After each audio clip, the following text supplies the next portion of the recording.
two scientists who were inspired by real scientists, but I know nothing about the real scientists, their lives, their personalities, anything about them. What I do know a little bit about the scientists who inspired it was a bit about their work.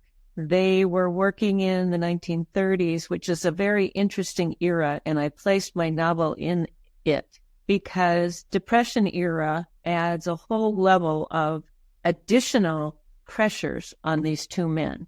And so in my story of them, they meet in the medical lab at Harvard. One is a physicist, PhD, who's developing a new and quite revolutionary microscope.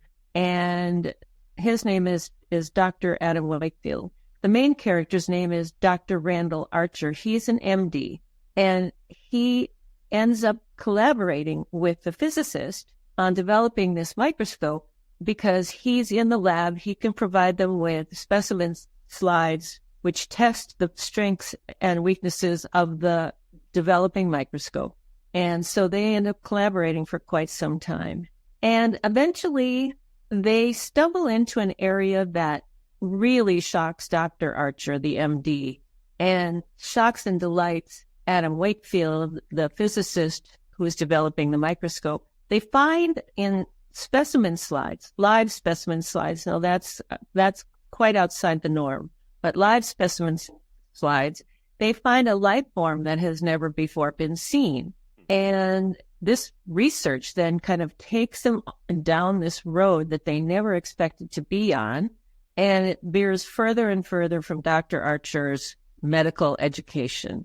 And it's during the Depression, so he becomes increasingly worried about what effect, if this discovery bears out, and they test it rigorously for a long time, if it bears out, does it undermine not just his career in medicine, which is all he's ever really wanted, but does it undermine medicine in some very pronounced and fundamental way? So that's the story, that's the trajectory of the novel. Okay. Called The Human Trial. Yeah. Is this your first book, or how many books have you done?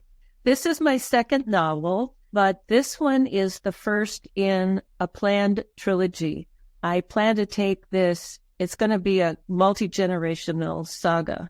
I plan to take the 1930s story of these incredible discoveries, which there is scientific basis for, which is one of the challenges for me writing the novel.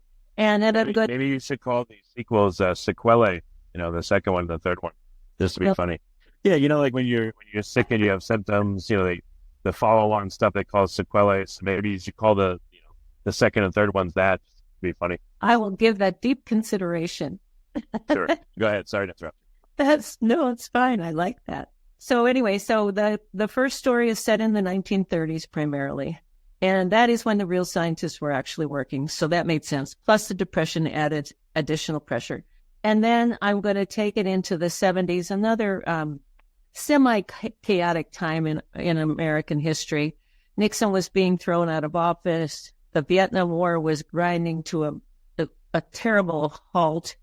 Everybody had a cause. There was Black Power. There was feminism. There was anti-war. And everybody was sort of semi-rioting over their causes. So I thought that would be another interesting time frame to place the sequel. And then because we've all just been through COVID and actually are still going through COVID and its incredible impact on all of us, I thought this story exactly fits into what was happening during COVID. And so I'd like the third in the trilogy to be a modern day story. But I also want to keep strings going through the families that are involved in this. So that's my plan for the trilogy. Okay. Well, what prompted you to write this in the first? So the science in this story is really based on quantum physics. I know that sounds like really big and scary, but what Einstein and Oppenheimer and Niels Bohr and those guys were working on and discovered and seem to have proven to most people's satisfaction is that there's no real solid basis in the universe. There is nothing solid.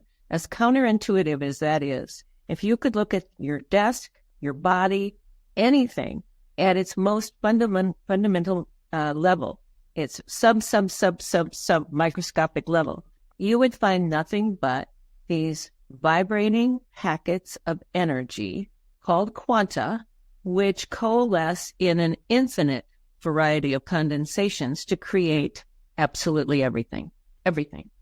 So that means, since we're part of creation, that means that our bodies, healthy and diseased, our bodies are also a part of that spectrum of concentrations of energy, which means we are basically vibrating packets of energy. And 125 years later, it's just interesting to me that it has never been applied to our medical care. We are part of creation. We can't pull ourselves out of it. We are electrical first. So that sort of started it. But what got me going on this subject, which I freely admit I had no special interest in back in the day, and certainly don't have a PhD in physics or an MD in medicine or a scientist, biologist, etc.